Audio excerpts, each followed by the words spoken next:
शिवसेनेने पाठिंबा दिला होता. आम्ही त्यांच्यासोबत नव्हतो तरी आम्ही पाठिंबा दिला होता.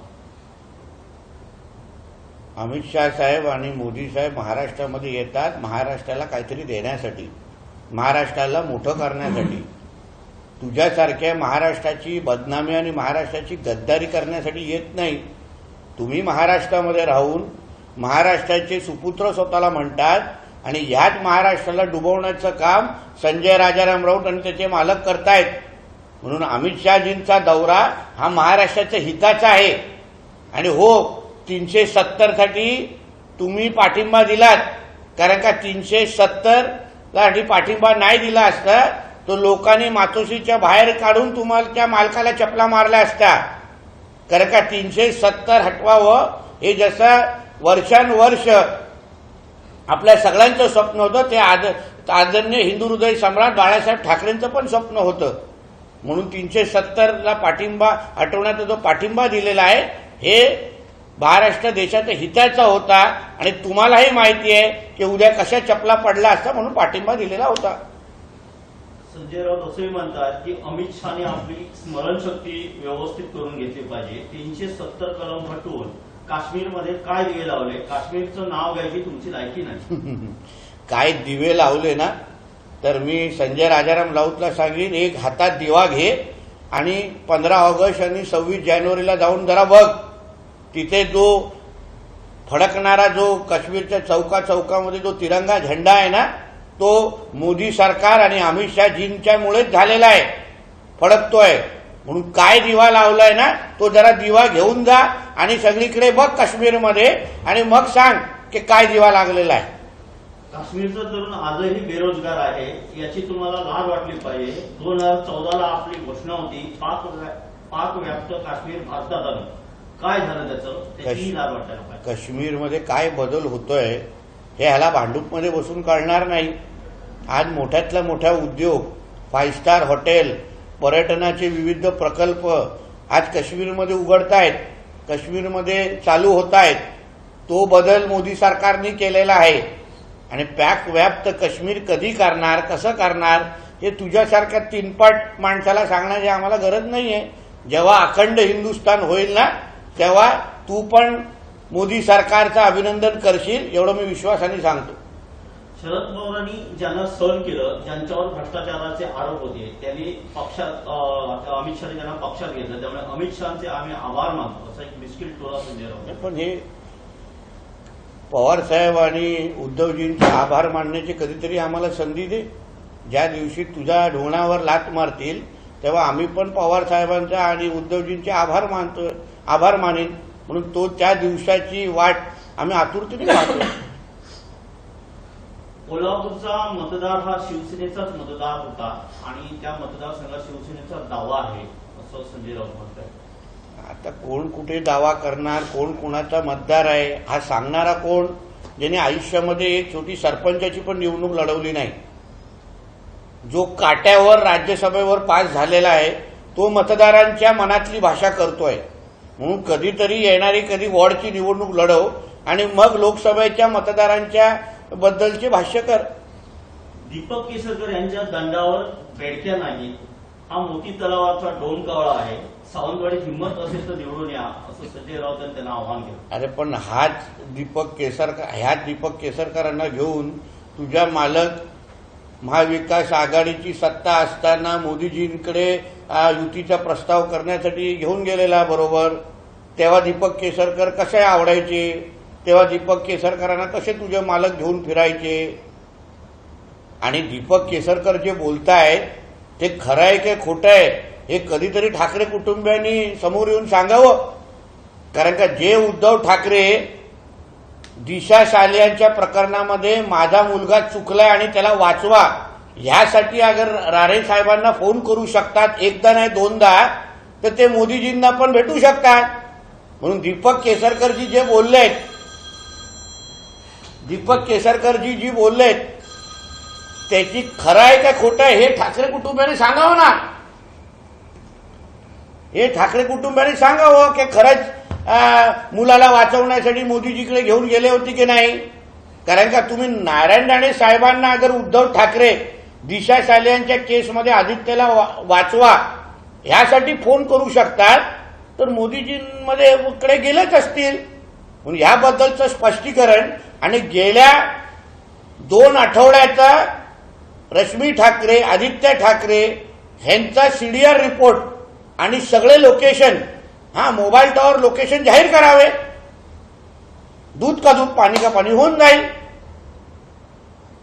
हिम्मत आहे ना सांगायची की बाबा गेले नाही, मग प्रकाश आंबेडकरजींना का लिहून दिलं नाही की बाबा आम्ही कधीही बीजेपी बरोबर जाणार नाही.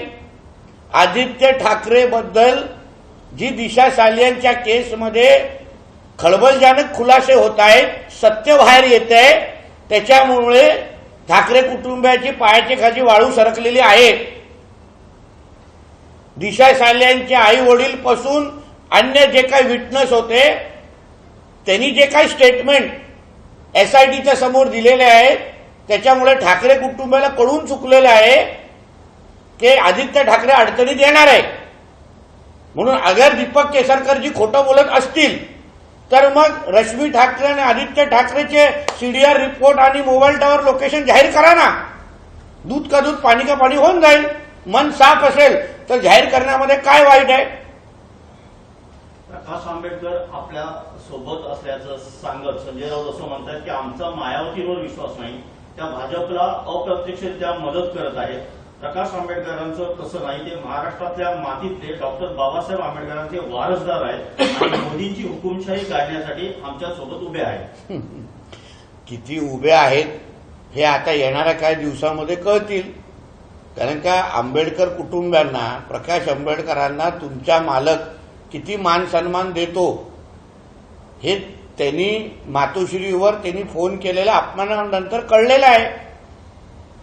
म्हणून येणाऱ्या दिवसामध्ये प्रकाश आंबेडकरांचा चित्रपट रिलीज होईल, मग तेव्हा कळेल उद्धव ठाकरेंनी ह्यांना कसं वागवलेलं.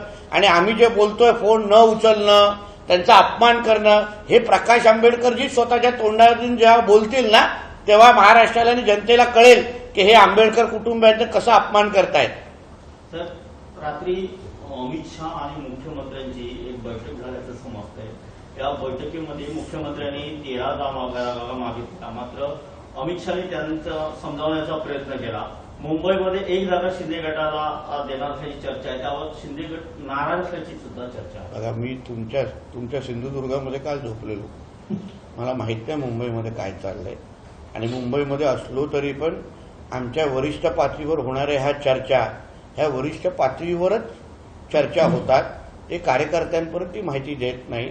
आम्हा कार्यकर्त्यांना एवढंच माहिती आहे की वरिष्ठ पातळीवर झालेला निर्णय आम्हाला मान्य करायचा असतो, म्हणून त्या चर्चेबद्दल मी काय बोलू शकत नाही. शरद पवार गटाच्या महिला प्रदेशाध्यक्ष रोहिणी खडसे असं म्हणाले की ज्या सरकारकडून साड्या देण्यात येतात त्या मंत्री असतील किंवा आमदार असतील यांच्या पत्नींना त्या घालायला द्याव्या. 1 दिवस जरी घालून दाखवलं तर सरकारकडून देण्यात येणाऱ्या साड्या या उत्तम दर्जाच्या आहेत असं म्हणावं लागेल असं म्हणतात. आता तुम्ही त्या साड्या हातात घेऊन पाहिलेल्या नाहीये. अगर क्वालिटीच्या म्हणजे त्या साड्या अगर हातात घेऊन पाहिल्या तर मी त्याबद्दल भाष्य करू शकतो, कारण मी साड्यांच्याबद्दल मला काय माहिती नाही. भाजपने ईव्हीएम मशीन कदाचित आदेश बांदेकरांना जास्त माहिती असेल, तर साड्या ते वाटतात, आम्ही नाही.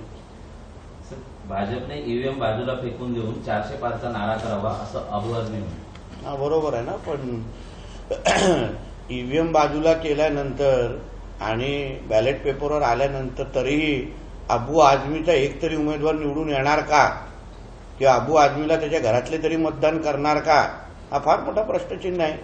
म्हणून ईव्हीएमची ओरड घालण्यापेक्षा अबू आझमींनी समाजवादी पक्षाचे एक तरी व्यक्ती उभं राहून दाखवावं, उभं करून दाखवावं उमेदवार म्हणून, मग त्याच्यावर आपण बोलू. अगोदरच शेंबड्यासारखं रडायला सुरू करू नये. वैभव नाईक यांनी काल एका मुख्यमंत्री प्रमोद सावंत इथे त्यांना मतदारसंघाची जबाबदारी दिली. या प्रश्नावर उत्तर देताना असं म्हटलंय की भाजपचे फायरब्रँड नेते नितेश राणे सारखे इथे फायरब्रँड नेते असताना मतदारसंघाची जबाबदारी परराज्यातील मुख्यमंत्र्यांना का द्यावी.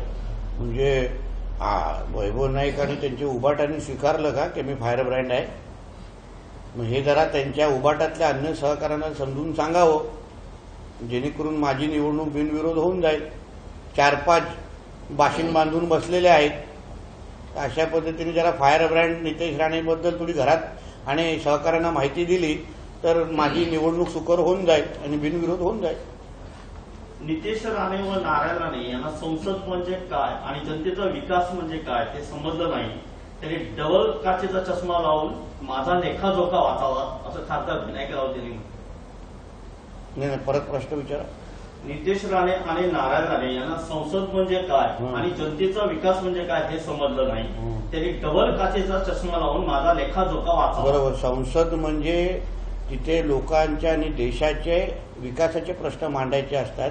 पिझ्झा आणि बर्गरबद्दल मांडायचं नसतं की पिझ्झा आणि बर्गर खाऊन पोट किती अजीर्ण होईल असा प्रश्न मांडणारा हा एकमेव खासदार मी तेव्हा बघितला आहे। आणि त्यांच्या लेखाजोख्यामध्ये जसं काल मी सांगितलं, त्यांचा लेखाजोखा म्हणजे काय कामाचा, नितेश राणेंनी हे शर्ट घातलं, राणे साहेबांनी अशी गाडी वापरली, राणे कुटुंबियांनी इथे प्रॉपर्टी घेतली, एवढाच त्यांचा लेखाजोखा, बाकी त्यांच्या लेखाजोख्यामध्ये काही दमत नाही।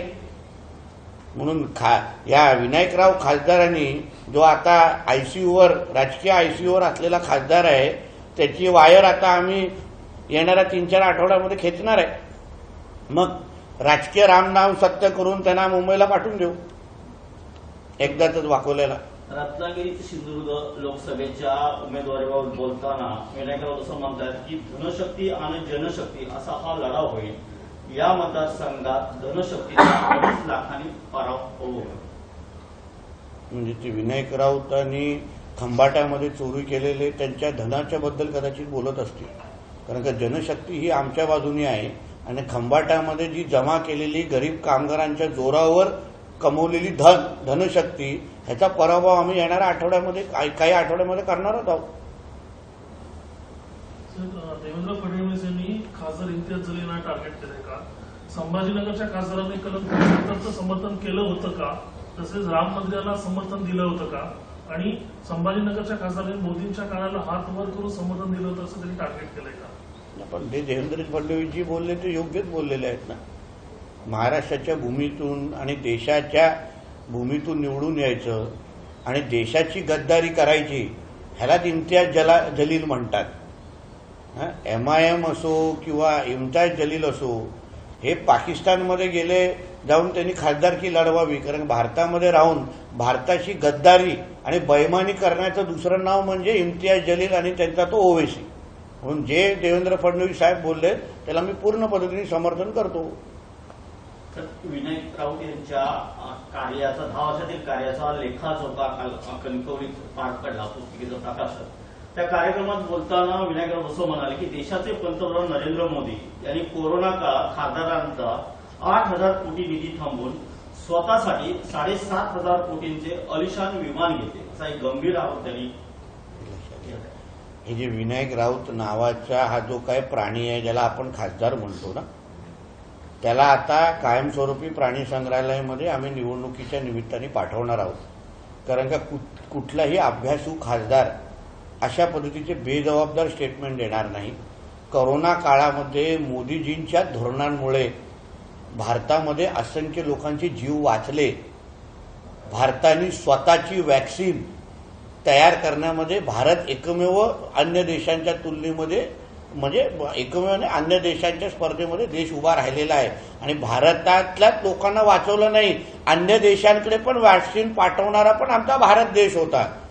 कदाचित विनायक राऊतांनी पण मोदीजींनी तयार केलेली वॅक्सिन घेतली असेल आणि म्हणून आता जिवंत राहून तसं भाषण करत असतील। म्हणून कुठेतरी मिठाला विनायक राऊतांनी जागलं पाहिजे आणि अशा पद्धतीचं वक्तव्य करता कामा नये। ठाकरे गट पुन्हा भाजपसोबत येण्यासाठी प्रयत्न करते असं दीपक केसरकर म्हणतात। पण ते मी तुम्हाला आता तेच म्हणलो ना, जे दीपक केसरकरजी बोलतायत ते अगर खोटं असेल तर रश्मी ठाकरे आणि आदित्य ठाकरे ह्या दोघांनी आपले CDR रिपोर्ट आणि मोबाईल टॉवर लोकेशन जाहीर करावे की 2-3 आठवड्यामध्ये ते दिल्ली गेलेले होते का? मला माहिती अशी आहे की पुण्याच्या मार्गाने दिल्लीला गेलेले, मुंबईतून ट्रेन उडलेलं नव्हतं। तर मग अगर दीपक केसरकरजी अगर खोटं बोलतायत, दीपक केसरकरजीवर तुम्ही टीका करायची हिंमत करताय, तर मग तुम्ही या दोघांचे मोबाईल टावर लोकेशन आणि सीडीआर रिपोर्ट जाहीर करा ना. जे ठाकरे कुटुंब राणे साहेबांना फोन करून आदित्य ठाकरेला वाचवा, आदित्य ठाकरेला दिशा सालियांच्या प्रकरणामध्ये गोवू नका, अशा पद्धतीची विनंती करू शकतात, तर ते पीएमओला निश्चित पद्धतीने जाऊ शकतात, मोदी साहेबांची निश्चित पद्धतीने भेट घेऊ शकतात. मग ह्याबद्दल दीपक केसरकरजी किती खोटारडे आहेत, नितेश राणे किती खोटारडे आहे, हे सिद्ध करण्याची जबाबदारी आता ठाकरे कुटुंबावर आहे. मी ऐकलेलं अंबानी साहेबांच्या लग्नाला जाण्याचा पण तोच उद्दिष्ट होता, जेणेकरून मोदीजींबरोबर अजून जवळीक साधण्याची उद्दिष्ट होता. म्हणून आम्ही अगर खोटं बोलत असो, दीपक केसरकरजीचे आरोप अगर खोटे असतील, तर खोटं सिद्ध करण्याची जबाबदारी ठाकरे कुटुंबावर आहे. चला ह्या दोघांचे सीडीआर आणि मोबाईल टावर लोकेशन जाहीर करा आणि आम्हाला खोटारडे ठरवा. आम्ही महाराष्ट्राची माफी मागतो. महाराष्ट्रातील पक्ष फोडण्याचा इश्यू मोदी आणि शहांना द्यावा लागला संजय राऊत. तू पहिलं शकुनी मामा बनून जे पहिलं राजसाहेबांनी उद्धव ठाकरेंमध्ये वाद लावले, नंतर पवार कुटुंब फोडलं, स्वतःच्या कुटुंब फोडलं, पाटकर कुटुंब फोडलं, या सगळ्याचा हिशोब पहिला त्या कुटुंबाला दे आणि मग मोदी साहेब आणि अमित शाह साहेबांकडे हिशोब माग. तुझा हिशोब फार मोठा आहे देण्याचा, पहिला तो दे आणि मग आमच्या नेते मंडळींबद्दल विचार कर. रात्रीच्या अमित शहा आणि मुख्यमंत्र्यांच्या बैठकीमध्ये मुख्यमंत्र्यांनी 18 जागा मागितल्या, मात्र 13 जागांचं आश्वासन दिल्याची चर्चा आहे. मात्र त्याचबरोबर रत्नागिरी सिंधुदुर्गच्या जागेसह छत्रपती संभाजीनगर, ठाणे, उत्तर पश्चिम आणि दक्षिण मुंबई या जागेचा सर्वे पाहून उमेदवार ठरणार असं काही झालं असं. मला शेवटी हे वरिष्ठ पातळीवर होणाऱ्या बैठका आणि चर्चा आहे. योग्य पद्धतीने निर्णय योग्य वेळी आणि योग्य स्तरावर घेतला जाईल. येणाऱ्या काही दिवसामध्ये ह्याचे चित्र स्पष्ट होईल. म्हणून मला वाटतं की थोडं आपण थांबावं. शेवटी त्या जागेवर महायुतीचाच उमेदवार जिंकून येईल एवढा ठाम विश्वास आहे. मग तो कोण असेल, शिवसेनेचा असेल,